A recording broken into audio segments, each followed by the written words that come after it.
Speak നൗവിന്റെ പുതിയൊരു എപ്പിസോഡിലേക്ക് എല്ലാവർക്കും സ്വാഗതം. എന്തൊക്കെയുണ്ട് വിശേഷം? എല്ലാവർക്കും സുഖമല്ലേ? ചൂടൊക്കെ നന്നായിട്ട് കൂടിയത് കൊണ്ട് പുറത്തേക്കൊന്നും പോകാൻ പറ്റുന്നുണ്ടാവില്ല അല്ലേ? നമ്മുടെ പ്രോഗ്രാം ഒക്കെ കാണാൻ അതുകൊണ്ട് ധാരാളം സമയം ഉണ്ടാവുമെന്ന് വിശ്വസിക്കുന്നു. എല്ലാവരും കാണുന്നുണ്ടോ പ്രോഗ്രാം യൂസ്ഫുൾ ആണ് എന്ന് വിശ്വസിക്കുന്നു. എല്ലാവരും ഇതൊക്കെ യൂസ് ചെയ്ത് തുടങ്ങിയോ? ഇല്ലെങ്കിൽ എത്രയും പെട്ടെന്ന് തുടങ്ങണം കേട്ടോ. നമുക്ക് ഈ എപ്പിസോഡിലെ ഫസ്റ്റ് സെഗ്മെന്റ് എന്താണെന്ന് നോക്കാം. ഹൗ ടു സേ എന്ന സെഗ്മെന്റ് ആണ്. നിങ്ങൾക്ക് അറിയുന്നത് പോലെ തന്നെ ഹൗ ടു സേ എന്ന സെഗ്മെന്റിൽ നമ്മൾ പഴഞ്ചൊല്ലുകളാണ്, ഇഡിയംസ് ആൻഡ് പ്രോവേർബ്സ് ആണ് നമ്മളിവിടെ നോക്കുന്നത്. അപ്പൊ ഞാനിവിടെ കുറച്ച് മലയാളത്തിലുള്ള കുറച്ച് പഴഞ്ചൊല്ലുകളും ഭാഷാ പ്രയോഗങ്ങളൊക്കെയാണ് പറയാൻ പോകുന്നത്. അതെങ്ങനെയാണ് ഇംഗ്ലീഷ് ഉപയോഗിക്കുന്നതെന്ന് നമുക്ക് നോക്കാം. ആദ്യത്തെ പ്രോവേർബ്, വേണമെങ്കിൽ ചക്ക വേരിലും കായ്ക്കും. ഇതെങ്ങനെയാണ് ഇംഗ്ലീഷ് പറയാ? വേണമെങ്കിൽ ചക്ക വേരിലും കായ്ക്കും. നമ്മൾ സംസാരിക്കുമ്പം നമ്മൾ സ്ഥിരമായിട്ട് സംസാരിക്കുമ്പോൾ ഉപയോഗിക്കാറുള്ളൊരു പ്രയോഗമാണ് അല്ലേ? വേണമെങ്കിൽ ചക്ക വേരിലും കായ്ക്കും. അതിൻ്റെ അർത്ഥമൊക്കെ നമുക്ക് എല്ലാവർക്കും അറിയാം അല്ലേ? അപ്പോൾ ഇതെങ്ങനെ ഇംഗ്ലീഷിൽ പറയാം? ഒന്ന് പറഞ്ഞു നോക്കൂ, ഒന്ന് ട്രൈ ചെയ്ത് നോക്കൂ. Where there is a will there is a way. Where there is a will there is a way എന്നാണ് ഇത് ഇംഗ്ലീഷിൽ പറയാൻ പറ്റുക. ഇനി രണ്ടാമത്തെ പ്രൊവേർബ് എന്താണെന്ന് നോക്കാം. പല തുള്ളി പെരുവെള്ളം. ഇതെങ്ങനെയാ ഇംഗ്ലീഷ് പറയാ? Many a little make a mickle. എന്താണ്? Many a little make a mickle. ഇനി മറ്റൊന്ന്, തീ ഇല്ലാതെ പുകയില്ല. ഈ ഏഷണിയും കുശുമ്പോ അസൂയൊക്കെ പറയുന്ന ആൾക്കാർ സ്ഥിരമായിട്ട് പ്രയോഗിക്കുന്ന ഒരു സാധനമാണ് അല്ലേ? തീ ഇല്ലാതെ പുകയില്ല, എന്നാലും എന്തോ ഉണ്ട് ഒക്കെ നമ്മൾ പറയാറില്ലേ? ഒന്നുമില്ലാതെ അവരങ്ങനെയൊന്നും പറയത്തില്ല, തീ ഇല്ലാതെ പുകയില്ല എന്നൊക്കെ പറയും. അപ്പൊ എങ്ങനെയാണ് ഇത് ഇംഗ്ലീഷിൽ പറയാ? അത് വളരെ സിമ്പിൾ ആണ്. നമുക്ക് ട്രാൻസ്ലേറ്റ് ചെയ്താൽ നമുക്ക് അതുപോലെ തന്നെ ഉപയോഗിക്കാം. No smoke without fire. No smoke without fire എന്ന് പറഞ്ഞാൽ തീയില്ലാതെ പുകയില്ല. ഇനി മറ്റൊന്ന്, ആപത്ത് വരുമ്പോൾ കൂട്ടത്തോടെ എന്ന് പറയാറില്ലേ? അല്ലെങ്കിൽ നമ്മൾ പറയും ഇടിവെട്ടിയവനെ പാമ്പ് കടിച്ചു എന്നൊക്കെ പറയും അല്ലേ? അപ്പോൾ അതെങ്ങനെയാണ് നമ്മൾ ഇംഗ്ലീഷിലേക്ക് പറയാം? Misfortunes never come alone. Misfortunes never come alone എന്ന് പറഞ്ഞു കഴിഞ്ഞാൽ ആപത്ത് വരുമ്പോൾ കൂട്ടത്തോടെ, അല്ലെങ്കിൽ ഇടിവെട്ടിയവനെ പാമ്പ് കടിച്ചു എന്നൊക്കെ പറയും അല്ലേ? അതിനാണ് നമ്മൾ ഇങ്ങനെ ഉപയോഗിക്കുന്നത്. ഇനി മറ്റൊരു പ്രയോഗമാണ് അധികമായാൽ അമൃതും വിഷം എന്ന് പറയാറില്ലേ? പിന്നെ മക്കളെയൊക്കെ കൊഞ്ചിക്കുന്ന സമയത്ത് ഗ്രാൻഡ് പേരൻസ് ഒക്കെ ഉണ്ടെങ്കിൽ പറയും അധികം കൊഞ്ചിക്കണ്ട, അധികമായാൽ അമൃതും വിഷം എന്ന് പറയാറുണ്ട് അല്ലേ? അതെങ്ങനെയാണ് ഇംഗ്ലീഷിൽ പറയാ? Too much of anything is good for nothing. Too much of anything is good for nothing എന്ന് പറഞ്ഞു കഴിഞ്ഞാൽ അധികമായാൽ അമൃതും വിഷം എന്ന അർത്ഥത്തിൽ ഉപയോഗിക്കാൻ പറ്റുന്ന ഒരു ഇംഗ്ലീഷ് ഇഡിയമാണ്. ഓക്കെ, അപ്പൊ ഈ ഇഡിയംസ് ഒക്കെ ഓർത്ത് വെക്കുക, അടുത്ത തവണ ഉപയോഗിക്കുക. ഇനി നമ്മൾ അടുത്ത സെഗ്മെന്റിലേക്ക് കടക്കുകയാണ്. അടുത്ത സെഗ്മെന്റും ഹൗ ടു സേ എന്ന സെഗ്മെന്റ് തന്നെയാണ്. ഇതിനുള്ളിൽ എങ്ങനെ ചോദ്യങ്ങൾ ചോദിക്കാമെന്നാണ് നമ്മൾ നോക്കാൻ പോകുന്നത്. നമുക്കറിയാം, നമുക്ക് ഒരാളോട് സംസാരിക്കണം എന്നുണ്ടെങ്കിൽ നമുക്ക് ചോദ്യങ്ങൾ ചോദിക്കാൻ അറിയണം അല്ലേ? നമ്മൾ പുതുതായിട്ട് ഒരാളെ പരിചയപ്പെടുമ്പോൾ അല്ലെങ്കിൽ ഏതൊരു സാഹചര്യത്തിലാണെങ്കിലും ചോദ്യങ്ങളിലൂടെയാണ് നമ്മൾ പലപ്പോഴും ഒരു കോൺവെർസേഷൻ നടത്തുന്നത് അല്ലേ? ആ ചോദ്യങ്ങൾ ചോദിക്കാൻ അറിയാതെ പലപ്പോഴും ആളുകൾ ബുദ്ധിമുട്ടുന്ന കണ്ടിട്ടുണ്ട്. അതുകൊണ്ട് തന്നെയാണ് ഞാൻ ഈ ഒരു സെഗ്മെന്റ് ഇവിടെ ക്വസ്റ്റ്യൻസിന് വേണ്ടിയിട്ട്, ഇത് ആദ്യത്തെ സെഗ്മെന്റ് അല്ല, ഇതിനു മുമ്പ് നമുക്ക് വേറൊരു സെഗ്മെന്റ് ഉണ്ടായിരുന്നു ക്വസ്റ്റ്യൻസിന് വേണ്ടിയിട്ട്. വീണ്ടും ഞാനൊരു സെഗ്മെന്റ് എടുത്തത് ഈ ഒരു ഡിഫിക്കൽട്ടി മനസ്സിലാവുന്നതുകൊണ്ട് തന്നെയാണ്. അപ്പം നമുക്ക് ഈ ചോദ്യങ്ങൾ എങ്ങനെ ചോദിക്കാമെന്ന് നോക്കാം. നമ്മൾ മലയാളികൾക്ക് ഈ ചോദ്യം നന്നായി ചോദിക്കാൻ അറിയില്ലാത്തതുകൊണ്ട് തന്നെ ചോദ്യം പലപ്പോഴും ഒരു സ്റ്റേറ്റ്മെന്റ് ആയിട്ടാണ് നമ്മൾ മറ്റുള്ളവരുടെ മുന്നിൽ വെക്കാറുള്ളത്. അത് എങ്ങനെയാണെന്ന് നമുക്ക് നോക്കാം. നിങ്ങളൊരു ടീച്ചർ ആണോ എന്ന് നമുക്ക് ഒരാളോട് ചോദിക്കണമെന്നിരിക്കട്ടെ. അപ്പം നമ്മൾ ചോദിക്കുന്നത് ആർ യു എ ടീച്ചർ എന്നാണ് കറക്റ്റായിട്ട് ചോദിക്കേണ്ടത്. പക്ഷേ നമ്മൾ അറിയത്തില്ലാത്ത ഒരു സാഹചര്യത്തിൽ, അല്ലെങ്കിൽ മിക്കവാറും ആൾക്കാർ ചോദിക്കുന്ന ഒരു രീതി എന്ന് പറഞ്ഞു കഴിഞ്ഞാൽ you are A teacher, you are A teacher എന്ന് ചോദിക്കും. ഇതാണ് നമ്മൾ പലപ്പോഴും നമ്മുടെ ഒരു രീതി എന്ന് പറയുന്നത്. അപ്പോൾ അത് മാറ്റിയിട്ട് അതിന് ഈസി ആയിട്ട് എങ്ങനെ ചോദ്യത്തിലേക്ക് കൺവേർട്ട് ചെയ്യാം? ഇതൊരു സ്റ്റേറ്റ്മെന്റ് ആണ്. യു ആർ എ ടീച്ചർ എന്ന് പറയുന്ന ഒരു സ്റ്റേറ്റ്മെന്റ് ആണ്, അതൊരു ചോദ്യമല്ല. വളരെ സിമ്പിൾ ആണ്. ഇതിനു മുമ്പ് പറഞ്ഞിട്ടുള്ളതാണ്, ഞാൻ ഒന്നുകൂടെ പറയാം.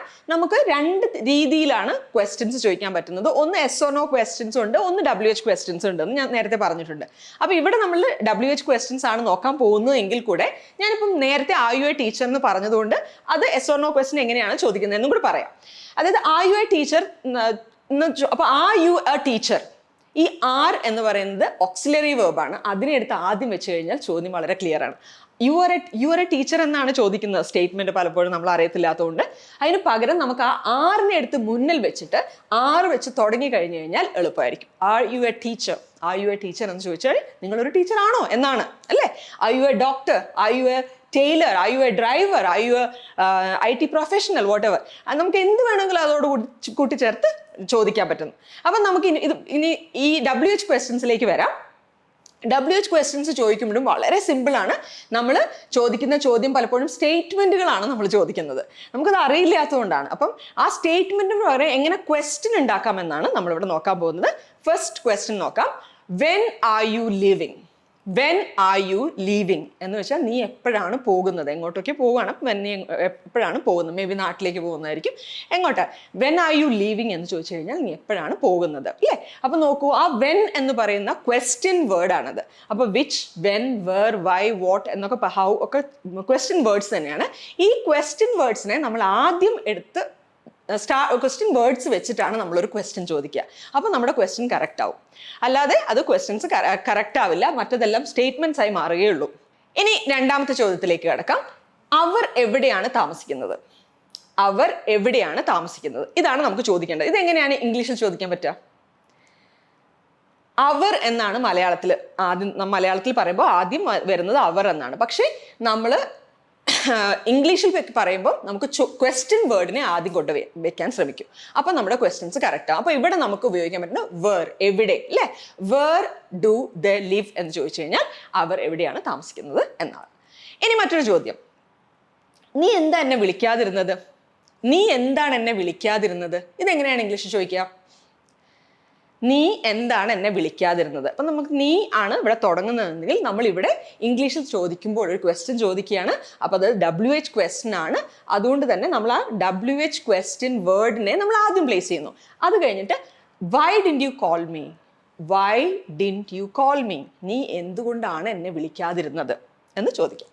ഇനി മറ്റൊരു ചോദ്യമാണ്, ഇന്നത്തെ ചീഫ് ഗസ്റ്റ് ആരാണ്? ഒരു പ്രോഗ്രാം നടക്കുകയാണ്. അപ്പം നമ്മൾ പ്രോഗ്രാം അറ്റൻഡ് ചെയ്യാൻ പോവുകയാണ്. അപ്പം നമ്മൾ ചോദിക്കുന്ന ഒരു ചോദ്യമാണ്, ഇന്നത്തെ ചീഫ് ഗസ്റ്റ് ആരാണ്, അല്ലേ? നമ്മൾ ചോദിക്കും. അപ്പോൾ ആ ചോദ്യം എങ്ങനെ ചോദിക്കാം? ആര് എന്നുള്ള ചോദ്യം. ക്വസ്റ്റ്യൻ വേർഡ് എന്താണ്? Who is the chief guest today? Who is the chief guest today എന്ന് ചോദിച്ചു കഴിഞ്ഞാൽ ഇന്നത്തെ ചീഫ് ഗസ്റ്റ് ആരാണ് എന്ന് ചോദിക്കാം. ഇനി മറ്റൊന്ന്, നിനക്ക് ഏത് സിനിമയാണ് കാണേണ്ടത്? നിനക്ക് ഏത് സിനിമ കാണാനാണ് ആഗ്രഹം, അല്ലേ? എന്നിങ്ങനെ നമുക്ക് ചോദിക്കാം.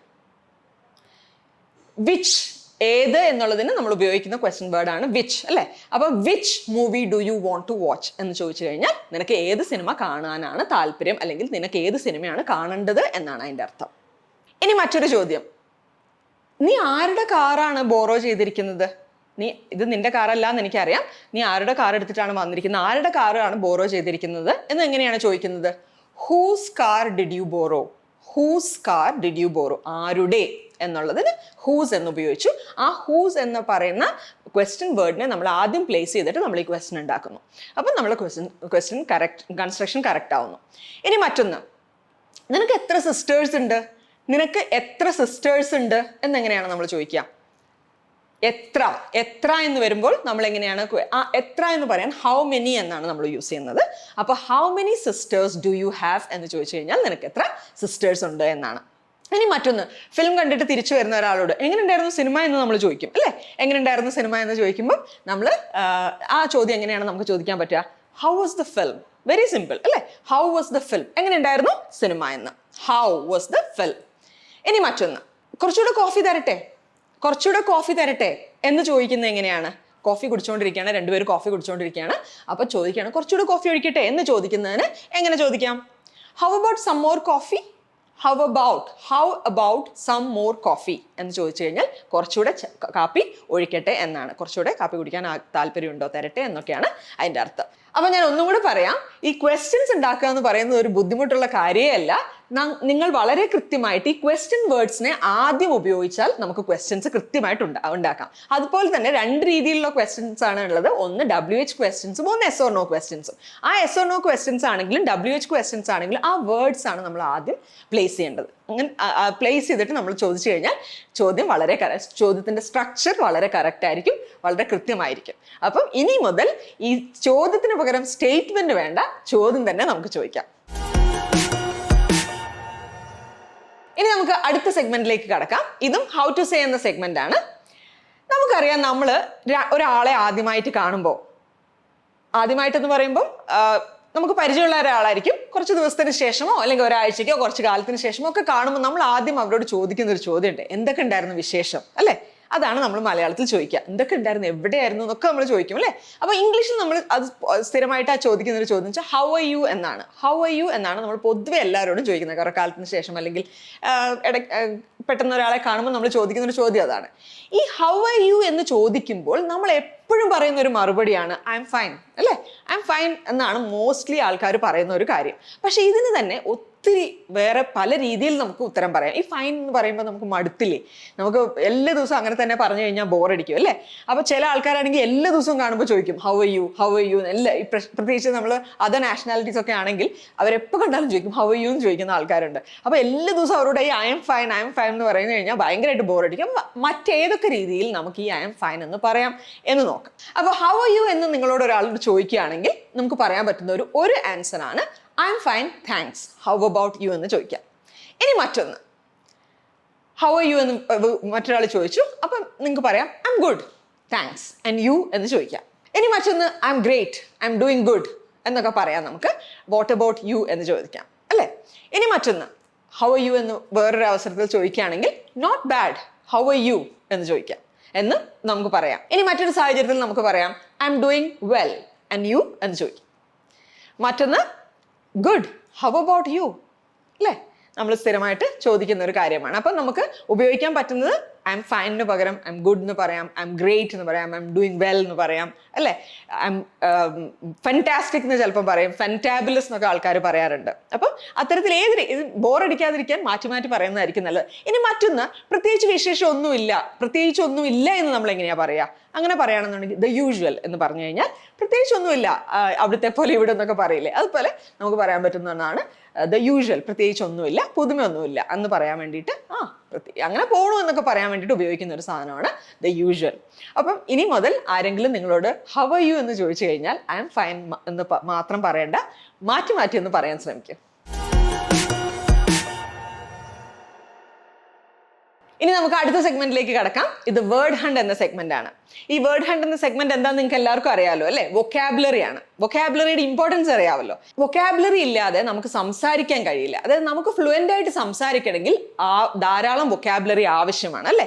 എസ്പെഷ്യലി IELTS ഒക്കെ എക്സാം ഒക്കെ എഴുതുന്ന ആൾക്കാർക്ക് അവരുടെ മാർക്ക് അല്ലെങ്കിൽ സ്കോർ പോലും അവരുടെ വൊക്കാബുലറിനെ ഒക്കെ ബേസ് ചെയ്തിട്ടാണ് അവർ കൊടുക്കുന്നത്. കാരണം ഒരാൾ ഒരേ വാക്ക് ഒരു ചെറിയൊരു കാര്യം സംസാരിക്കുമ്പോൾ ഒരുപാട് തവണ ഒരേ വാക്ക് റിപ്പീറ്റ് ചെയ്യുകയാണെങ്കിൽ നിങ്ങൾക്ക് ആവശ്യത്തിനുള്ള വൊക്കാബുലറി ഇല്ല, നിങ്ങളുടെ പദസമ്പത്ത് വളരെ മോശമാണ് എന്നാണ് അവർ അണ്ടർസ്റ്റാൻഡ് ചെയ്യുന്നത്. അപ്പോൾ അതുകൊണ്ട് തന്നെ നമ്മൾ സംസാരിക്കുമ്പോൾ സിനോണിംസ് എന്ന് പറയും അല്ലേ, പര്യായം എന്നൊക്കെ പറയും ഇംഗ്ലീഷിൽ, മലയാളത്തിൽ. അപ്പോൾ ഈ സിനോണിംസ് അല്ലെങ്കിൽ പര്യായ പദങ്ങളൊക്കെ ഉപയോഗിച്ച് ഒരേ വാക്ക് തന്നെ പറയാതെ റിപ്പീറ്റ് ചെയ്യാതെ മറ്റു പല വാക്കുകൾ ഉപയോഗിച്ച് കഴിഞ്ഞാൽ കേൾക്കുന്നവർക്കും ഒരു സുഖം ഉണ്ടാവും, വായിക്കുന്നവർക്കും ഒക്കെ ആ ഒരു സുഖം ഉണ്ടാവും അല്ലേ. അതുപോലെ തന്നെ നമ്മൾ ചിലയൊക്കെ സാഹചര്യത്തിൽ നമുക്ക് നമ്മുടെ വൊക്കാബുലറി ഫ്ലോണ്ട് ചെയ്യേണ്ട സിറ്റുവേഷൻ വരും. എസ്പെഷ്യലി IELTS OET പോലുള്ള എക്സാമിനേഷൻസിലൊക്കെ നമ്മുടെ ഇംഗ്ലീഷ് ചിലപ്പം അല്ലെങ്കിൽ നമ്മുടെ വൊക്കാബുലറി ഒക്കെ ഫ്ലോണ്ട് ചെയ്യേണ്ട സിറ്റുവേഷൻസും ഉണ്ടാവും. അപ്പോൾ അതുകൊണ്ട് തന്നെ ഇവിടെ നമ്മൾ കുറച്ച് പുതിയ വാക്കുകളാണ് പഠിക്കാൻ പോകുന്നത്. അപ്പോൾ ഇന്ന് നമ്മൾ പഠിക്കാൻ പോകുന്ന വാക്കുകൾ ആനിമൽസുമായിട്ട് ബന്ധപ്പെട്ടതാണ്. അപ്പോൾ അതായത് ഓരോ മൃഗത്തിനും അവരുടെ കുഞ്ഞുങ്ങൾക്ക് പറയുന്ന പേര് ഡിഫറെൻ്റ് ആണ്. ഇപ്പം മലയാളത്തിലാണെങ്കിൽ പട്ടീൻ്റെ കുട്ടിക്ക് പട്ടിക്കുട്ടി എന്ന് തന്നെ, പൂച്ചേൻ്റെ കുട്ടിക്ക് പൂച്ചക്കുട്ടി എന്ന് തന്നെയൊക്കെയാണ് പറയുന്നത്. പക്ഷെ ഇംഗ്ലീഷിൽ അങ്ങനെയല്ല, അതിന് പ്രത്യേകമായ പേരുണ്ട്. ചിലപ്പോൾ ഒരു ബന്ധമില്ലാത്ത, നമുക്ക് എന്താണെന്ന് കേട്ടാൽ മനസ്സിലാവാത്ത പോലത്തെ പേരുകൾ പലപ്പോഴും ഉണ്ടാവാറുണ്ട്. അപ്പോൾ അതുപോലത്തെ കുറച്ച് പേരുകൾ എന്തുകൊണ്ടാണ് ഞാനിത് ഈ ഒരു സെഗ്മെന്റിൽ ഉപയോഗിക്കുന്നതെന്ന് വെച്ചാൽ, ആരെങ്കിലുമൊക്കെ നിങ്ങളോട് ഇത് പറയുകയാണെങ്കിൽ നിങ്ങൾക്ക് മനസ്സിലാവണം, അതിന് വേണ്ടിയിട്ടാണ്. ഇൻ കേസ് നിങ്ങൾക്ക് ഉപയോഗിക്കേണ്ടി വന്നില്ലെങ്കിൽ പോലും കേട്ടാൽ ചിലപ്പം മനസ്സിലാകാൻ വേണ്ടിയിട്ടാണ് ഇത്.